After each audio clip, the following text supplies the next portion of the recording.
Hi folks, welcome back to the Addicted Bookworm. Happy Sunday. I hope all of you are going to have a good one. Hope you get everything done that you want to get done. So I'm going to be leaving in about 10 minutes to make this a really quick video. So this is going to be a review of It's Elementary by Elise Bryant. And this is only my second protagonist, cozy mystery protagonist who is a woman of color. So, yeah. So I got this book because the second book, was actually, I believe, free. I'm not exactly sure. I'm not exactly sure.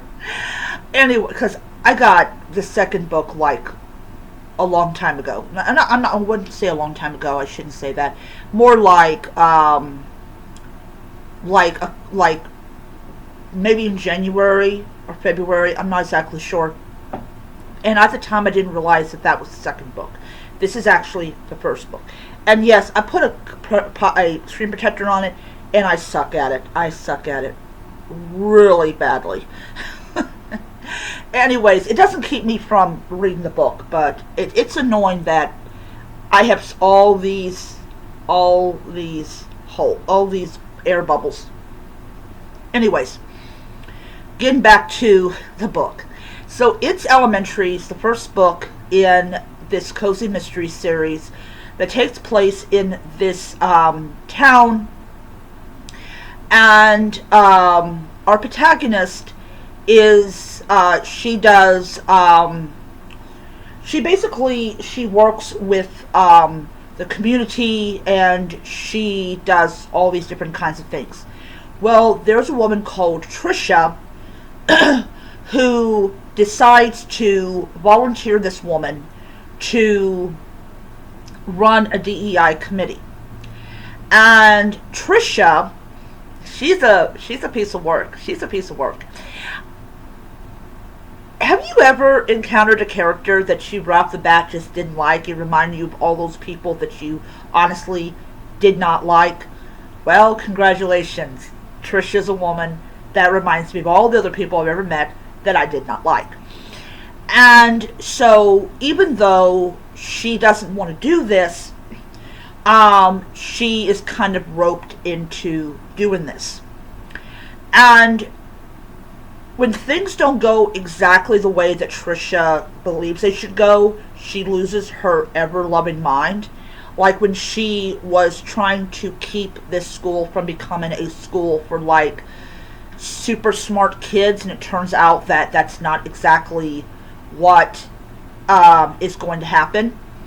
And then what happens is, shortly after this blow-up, the principal vanishes. And this is when it gets a little weird, because our protagonist encounters this guy called Jack, and both of them are determined to figure out exactly where is the principal at? Like, you know, is he just like, did he skip town? Or was he murdered? That's what you think. And even his wife is like, where is my husband at? You know, offering, you know, like a $10,000 reward. I'm pretty sure that the money was paid out.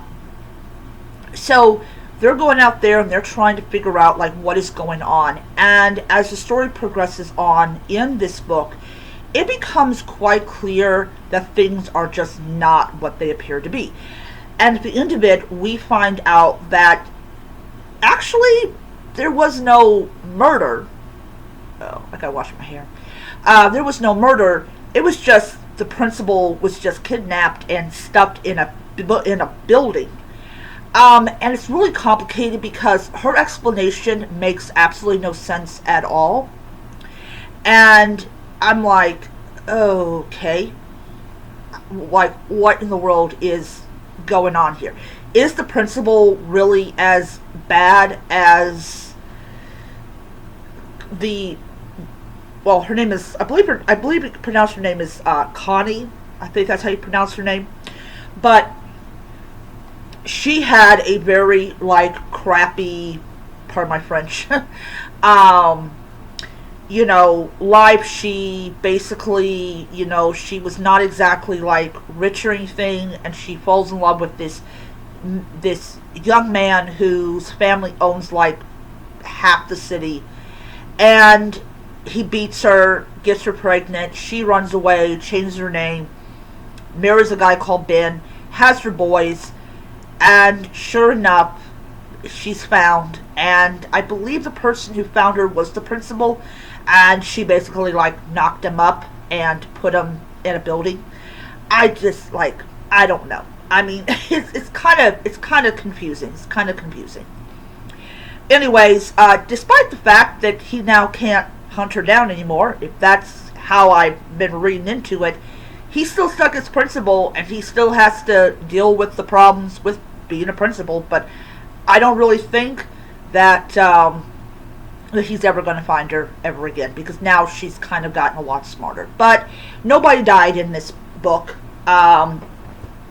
Nobody died in this book. It was just Trisha went and removed a whole bunch of books that was donated that she thought was going to do stuff that never is going to happen. Like white guilt. Like, nobody ever experiences that. They could read hundreds of books on slavery and they will never experience white guilt.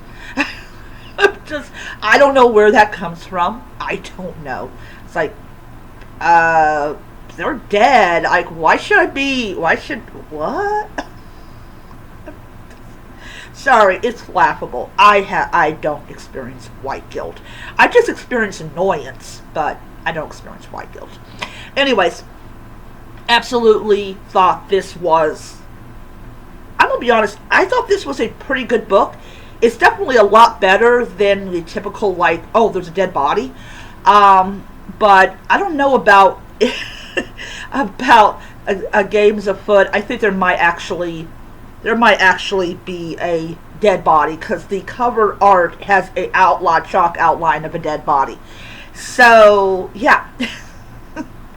Alright, so I'm going to go ahead and stop it here, because it's now 10 o'clock and I gotta be over there in about 45 minutes. So, but it won't take me long to walk over there and everything. So anyways, I gave it 5 stars, and I'm gonna let you guys go. So when I get home, I will be reading the first 4 chapters of the next book, and then I'm going to take a nap and get up and go to work. Okay, that's my video. I'll see you guys next time. Bye.